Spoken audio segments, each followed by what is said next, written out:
अस्सलाम वालेकुम नाज़रीन, आप देख रहे हैं न्यू बीबीसी न्यूज HD और मैं हूं आपकी मेजबान सना चौधरी। शामिल करते हैं आज की अहम खबरें। शामिल करते हैं हमारे न्यू बीबीसी न्यूज के bureau chief of Punjab Ali Mohammad Baloch की रिपोर्ट के मुताबिक इंतहाई हौलनाक मनाजिर।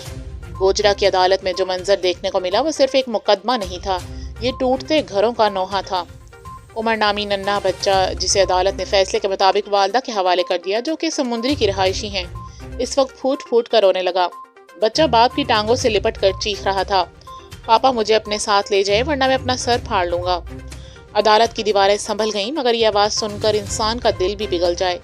मगर अफसोस, वालिदैन के गुस्से, अना और जिद के सामने अक्सर बच्चों की आहें दब जाती हैं। इस्लाम ने तलाक को सख्त नापसंदीदा करार दिया है। रसूल अकरम सल्लल्लाहु अलैहि वसल्लम का फरमान है, हलाल चीज़ों में सबसे ज़्यादा नापसंदीदा अल्लाह के नज़दीक तलाक है। क्यों? क्योंकि तलाक सिर्फ दो अफराद को नहीं तोड़ती, इन मासूम बच्चों की दुनिया बर्बाद कर देती है जिनका कोई कसूर नहीं होता। वालिदैन जब तलाक देते या लेते हैं तो एक बार ये ज़रूर सोच लें कि उमर जैसे कितने बच्चे अदालतों के बाहर रोते हैं, अपने ही वालिदैन के फैसलों की आग में जलते हैं। ना माँ को छोड़ सकते हैं ना बाप को, बस खामोशी से टूटते रहते हैं।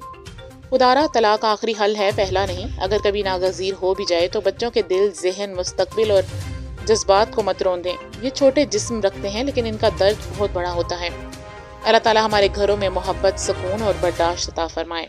आमीन।